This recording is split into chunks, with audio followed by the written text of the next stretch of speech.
महान योद्धा कहा जाता है, जिनकी दहाड़ से दुश्मन थरथर कांपते थे, जिनकी तलवार के वार से विरोधियों में हाहाकार मच जाता था, जिनको यूपी में महान योद्धा और रक्षक राजा माना जाता था। आज उन्हीं को लेकर यूपी के सियासत गरमाई हुई है। वजह है एआईएमआईएम नेता शौकत अली साहब का विवादित बयान। दरअसल यूपी में एक बार फिर से महाराजा सहदेव और मसूद सालार गाजी को लेकर सियासत गरमा गई है।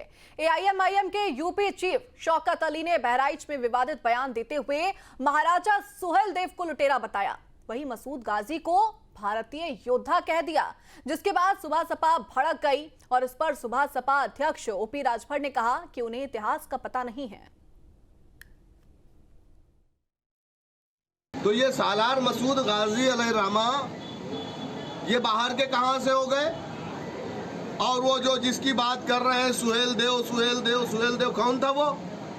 सालार मसूद गाजी लुटेरे नहीं थे, सुहेलदेव लुटेरे थे। सालार मसूद गाजी मुसलमान थे और मुसलमान के खून में शामिल है कि वो इंसाफ परस्त होता है। सुहेलदेव ने जब यहाँ पर जुल्म करना शुरू किया भारतीयों पर, तो सालार मसूद गाजी ने रुख किया इस तरफ और उसके नाइंसाफी और उसके द्वारा कर रहे जुल्म, अत्याचार, अन्याय के खिलाफ उन्होंने उससे लड़ाई लड़ी। तो हम जुल्म के खिलाफ लड़ते थे, लड़ते हैं और लड़ते रहेंगे। ये तो अच्छी बात है कि कम से कम जो नाम भी नहीं जानते थे आज नाम ले रहे हैं। ये नहीं जानते थे, लेकिन ओम प्रकाश राजभर ने 22 साल में ऐसा रटाया कि अब उस पर बहस छिड़ गई है। अब वो नए सिरे से इतिहास लिखेंगे, तब फिर उसमें लिखेंगे। जो इतिहास है वो पूरा देश जानता है कि विदेशी आक्रमणकारी थे जो देश को गुलाम बनाने के लिए आए थे और तमाम राजाओं को परास्त करते हुए जब बहराइच की तरफ पड़े तो वहाँ द्वंद्व हुआ। राजभर महाराजा सुहेलदेव जी ने आसपास के तमाम राजाओं को एकत्रित करके द्वंद्व हुआ नानपारा मैदान में, वहीं उनको दफन किया। तो देखिए, जो ये बयान दिया गया है उसको लेकर विवाद गहराता हुआ नजर आ रहा है, क्योंकि यूपी के ऐसे कई क्षेत्र हैं जहां पर कई समुदायों के द्वारा राजा सुहेलदेव को वीर योद्धा माना जाता है और उनके इस बयान से राजनीतिक हलचल बढ़ रही है।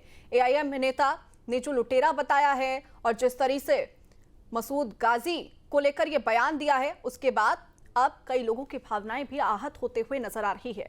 चूंकि उत्तर प्रदेश अध्यक्ष शौकत अली ने बहराइच में कार्यकर्ताओं की एक बैठक के दौरान ये विवादित बयान दिया।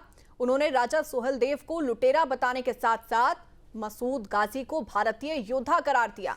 समाजवादी पार्टी के पीडीएफ फॉर्मूले को लेकर भी उन्होंने अपनी बात कही और उसके साथ ही कि उनका बड़ा बयान अब सियासत गरमाता हुआ नजर आ रहा है।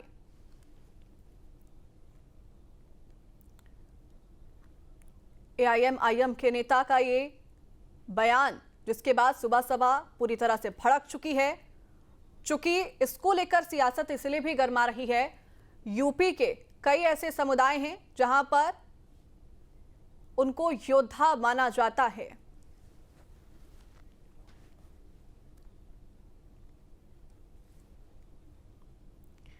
और देखिए, उनके इस विवादित बयान के बाद से कई तरह के सवाल खड़े हो रहे हैं और ये सवाल अहम भी हैं। सबसे पहले सवाल तो ये खड़ा हो रहा है कि शौकत अली के विवादित बोल आखिरकार कब कंट्रोल होंगे? योद्धाओं का अपमान क्यों सहे हिंदुस्तान? सालार मसूद गाजी को महान बताया, सियासी पारा बढ़ाया, लुटेरे को योद्धा बताया। ये कैसा बयान सामने आया? चूंकि जिस तरह से इतिहास के पन्ने अगर पलटे जाएं तो सारी बातें यहां पर क्लियर होती हैं। और हमारे साथ हमारे मेहमान जुड़ चुके हैं। सबसे पहले एचएस रावत जी हमारे साथ जुड़े हैं। सबसे पहले आपका बहुत स्वागत है न्यूज स्टेट पर। मेरा सवाल सबसे पहले आपका यही रहेगा, जिस तरह से ये विवादित बयान दिया गया है, कितना आपको सही लग रहा है और कितना गलत ये ठहराया जा सकता है? चूंकि कई ऐसे समुदाय हैं जो राजा सुहेलदेव को पूछते हैं, उनको योद्धा मानते हैं और इस तरह का विवादित बयान आपसी सौहार्द को बिगाड़ने की तरफ इशारा करता है।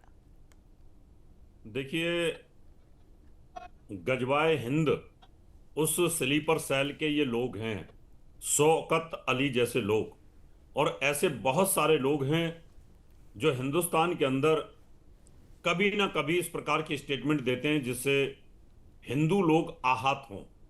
और उनके अंदर एक आक्रोश पैदा हो। लगातार इनकी ये नीयत रहती है, कभी औरंगजेब के ऊपर दूध चढ़ाना शुरू कर देंगे, कभी अभिषेक करना शुरू कर देंगे, कभी उसकी पूजा करना शुरू कर देंगे, कभी ओवैसी जैसे लोग वहां जाकर के चादर चढ़ाना शुरू कर देते हैं। ये अपने आप को उनका वंशज बताने की कोशिश करते हैं, ये अपने आप को प्राउड फील करते हैं, ये हिंदुओं को कुचल करके अपने आप को ये दिखाना चाहते हैं कि हम बहुत बड़े श्रेष्ठ थे और हम लोगों का एक बहुत बड़ा शासन रहा है, इसलिए हिंदू धर्म के जो लोग हैं वो दोयम दर्जे के हैं। लेकिन मैं इनको बताना चाहता हूं कि कभी भी इन लोगों को, जो औरंगजेब के या ये सलार गाजी के या जितने भी लोगों की ये मेहमानबाजी करते हैं, जो इनकी तारीफ में सिकंदे कसते हैं, इन लोगों को बताना चाहता हूं हिंदू योद्धा भी सबसे ज्यादा हमारे वीर थे। इसलिए 1000 वर्ष के अंदर भी आप हिंदुस्तान को किसी भी प्रकार से कहीं धर्म परिवर्तन ना करा सके। कुछ लोग जो जोर जबरदस्ती धर्म परिवर्तन किया, वो लोग हमारे हिंदू धर्म के आज पाकिस्तान के अंदर हैं या बांग्लादेश के अंदर हैं। तो इसलिए जो इस प्रकार की स्टेटमेंट देते हैं, इनका मैं विरोध करता हूं और सभी हिंदू धर्म के लोगों को इसका विरोध करना चाहिए, इनके खिलाफत करनी चाहिए ऐसे लोगों की, क्योंकि ये इस देश के अंदर रहते हैं, हिंदुस्तान में रहते हैं, हिंदुस्तान का खाते हैं और हिंदुस्तान के खिलाफ इस प्रकार की चिंगारी छेड़ते हैं जिससे कि हिंदू और मुसलमान आपस में दुश्मनी पैदा करें। और फिर ये जब कहीं इनके साथ हादसे होते हैं तो फिर ये चिल्लाना शुरू कर देते हैं, विक्टिम कार्ड खेलना शुरू कर देते हैं कि हिंदुस्तान में हम सेफ नहीं हैं। सबसे ज्यादा सेफ ये हिंदुस्तान में है और उसके बावजूद भी ये हमारे योद्धाओं को कहीं ना कहीं उनको नुकसान पहुंचाते हैं, उनकी बुराई करते हैं, उनको नीचा दिखाने की कोशिश करते हैं। इसलिए लोगों को ध्यान रखना चाहिए, इनकी बातों पर ना ध्यान देते हुए हमें आगे बढ़ते रहना है और साथ में इन लोगों का विरोध करना है, इनके नेताओं का विरोध करना है और जो इस प्रकार की बातें करते हैं। इसलिए मैं सबको कहना चाहता हूं, जितने भी हमारे हिंदू धर्म के सनातनी लोग हैं, वो अपने धर्म को आगे बढ़ाते हुए, इनका विरोध करते हुए, इन लोगों के जिस प्रकार से स्टेटमेंट आती है उनका खोल करके विरोध करना चाहिए। जी देखिए, निश्चित तौर पर। लेकिन एचएस रावत जी, आपको क्या लगता है, जिस तरह से हमारे महान राजाओं को घेरा जाता है, उनके ऊपर सवाल खड़े कर दिए जाते हैं, उनको लुटेरा तक यहां पर कह दिया, इससे क्या समझा जा सकता है कि हिंदू धर्म को यहां पर कटघरे में लाने की कोशिश की जा रही है, सवालिया निशान उनके हमारे महान योद्धाओं के ऊपर खड़ा किया जा रहा है और गाजी जैसे यहां पर लोगों को यहां पर महान बताया जा रहा है, उनके यहां पर एक तरह से कहा जाए तो उनके फेवर में बात कही जा रही है। देखिए, जो सलार गाजी, जिसको गाजी शब्द ही इसलिए बोला जाता है कि जो हिंदुओं को सबसे ज्यादा कन्वर्ट कराए या उनको हराए, उसको गाजी उपाधि दी जाती थी। जो लोग लाखों लोगों का कत्ल करे, वो गाजी बोला जाता था।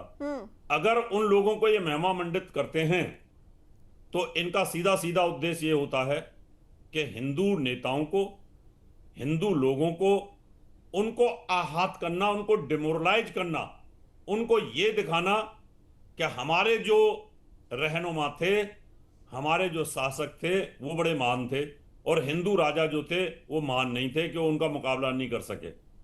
इस तरीके से ये हिंदुओं को कहीं ना कहीं मानसिक तौर पर दबाव में लाने की कोशिश करते हैं। लेकिन ये भूल जाते हैं आज वो जमाना नहीं रहा, आज समय बदल चुका है, सोशल मीडिया और मीडिया का जमाना है आज की डेट में।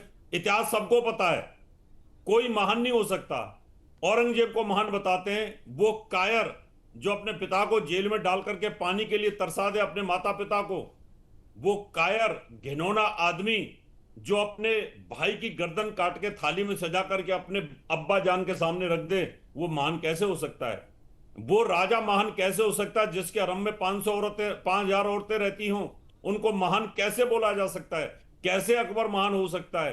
कैसे बाबर महान हो सकता है जिसने दूसरे धर्म के मंदिरों को तोड़ करके, हिंदू धर्म के मंदिरों को तोड़ करके वहां पर मस्जिद बनाई? ये महान हो सकते हैं? ये क्रूर थे, अत्याचारी थे, आताताई थे। इनका खुल करके विरोध होना चाहिए और विरोध हो भी रहा है। आज सोशल मीडिया का जमाना है, सब बच्चा जानता है कि ये लोग कितने क्रूर थे।